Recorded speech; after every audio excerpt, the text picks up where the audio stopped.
বাবা আহ আহ আহ বাবা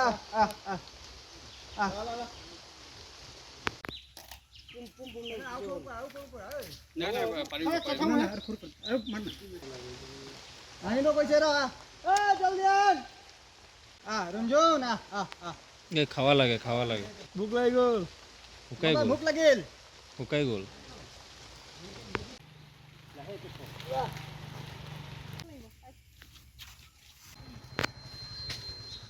ভিতরে সব খাই দিছে ভালো খা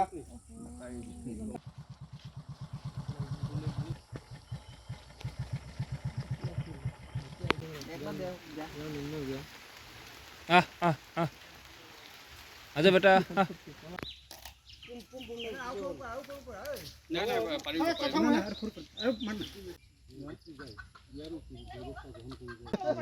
আছিম দে এইটো মেডিচিনটো মিলাব অলপ ৰেঞ্জাৰ ছাৰ DFO ছাৰ তেওঁলোকৰ প্ৰচেষ্টাত তেওঁলোকৰ নিৰ্দেশ মৰ্মে আমি মানে হাতীটো বৰ্তমান অসুস্থ হোৱাৰ কাৰণে বেছিদিন হোৱা নাই অসুস্থ হোৱা ঠিকেই আছিলে এইকেইদিন বাকী মানে অকণমান মানে স্বাস্থ্যটো অকণমান বেয়া হোৱাৰ কাৰণে হাতীটো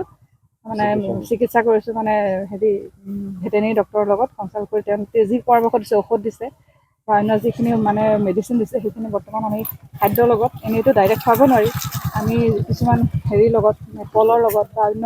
আটা তেনেকৈ দি মিক্স কৰি পেলাই আমি তেনেকৈ খুৱাবলৈ চেষ্টা কৰিছোঁ আৰু হাতীটোৱে খাইছে আৰু সেয়াই আৰু বৰ্তমান মানে আগতকৈ বহুতখিনি সুস্থ হৈছে ইয়াতে থাকিবনে হাতী পোৱালিটো নে বেলেগ ক'ৰবাত নিয়া যাব হয় বৰ্তমানটো মানে এতিয়া অকণমান সুস্থ হৈছে আৰু কেইদিনমান চাওঁ মেডিচিন মানে আৰু আছেতো কৰিবলৈ যিটো মানে কোৰ্চ যে সেইখিনি শেষ কৰি পেলাই মানে তাৰপিছতে কি হয় সুস্থ হওক জাকৰ লগত আমি পঠাবলৈ মানে চেষ্টা কৰিম আৰু এনেওতো অকলশৰীয়াকৈ থাকিব নোৱাৰে যিহেতু মানে জাকৰ লগত আমি পঠাব চেষ্টা কৰিম কি হয় আৰু আগতে সুস্থ কৰি লওঁ খাদ্য যোগান ধৰা হৈছে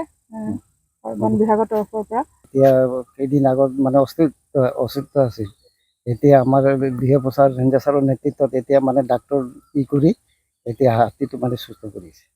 কিমান দিনৰ পৰা সুস্থ আছিলে আজি 3-4 দিন আগত হৈছিল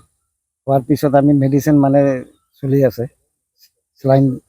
খুৱাইছোঁ তাৰপিছতে মেডিচিনো খুৱাই আছোঁ এতিয়া মানে সুস্থ হৈছে